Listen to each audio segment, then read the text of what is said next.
C'est justement loin de l'agitation des grandes villes que deux jeunes Corésiens imaginent leur création. Une petite maison construite sur une remorque pour s'installer en pleine nature et pouvoir repartir sans laisser de traces. Thierry Giraud et Harmonie Passionne nous présentent le concept. Ils ont tout fait de leurs mains. Plus de 3 mois de travail, aujourd'hui récompensés, encore quelques aménagements et leur création sera fin prête. Une étape importante dans la jeunesse de leur projet, mais ils ont planché dur. On s'est renseigné beaucoup sur Internet, demandé des conseils aussi à la famille, ceux qui s'y connaissaient un peu plus. Et puis après, on teste, on essaye, on fait des erreurs, forcément. Mais au final, on termine maintenant, donc c'est un soulagement aussi. Vous avez les mains.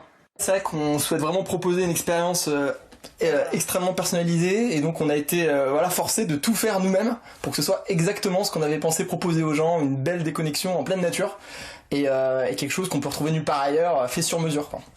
Voici une tiny house, une petite maison sur roues construite sur une remorque. Fraîchement diplômés d'une école de management, les deux Corésiens ne se lancent pas dans leur première aventure économique par hasard. Matériaux maximum locaux et naturels, panneaux solaires, récupérateurs de pluie.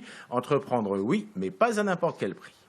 On souhaite la mettre dans la forêt, en plein milieu d'une forêt, et on ne veut pas dénaturer la forêt, troubler l'écosystème qui est déjà présent, et c'est pour ça que la tiny house, avec l'autonomie, est un parfait exemple de ce que l'on peut faire en tourisme vert.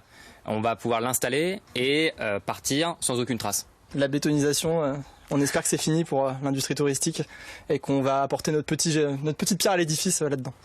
Dans quelques jours, ils achemineront leur petite maison vers une vaste forêt dans l'Yonne, à moins de 3 heures de Paris. La clientèle visée, des urbains souhaitant se mettre au vert.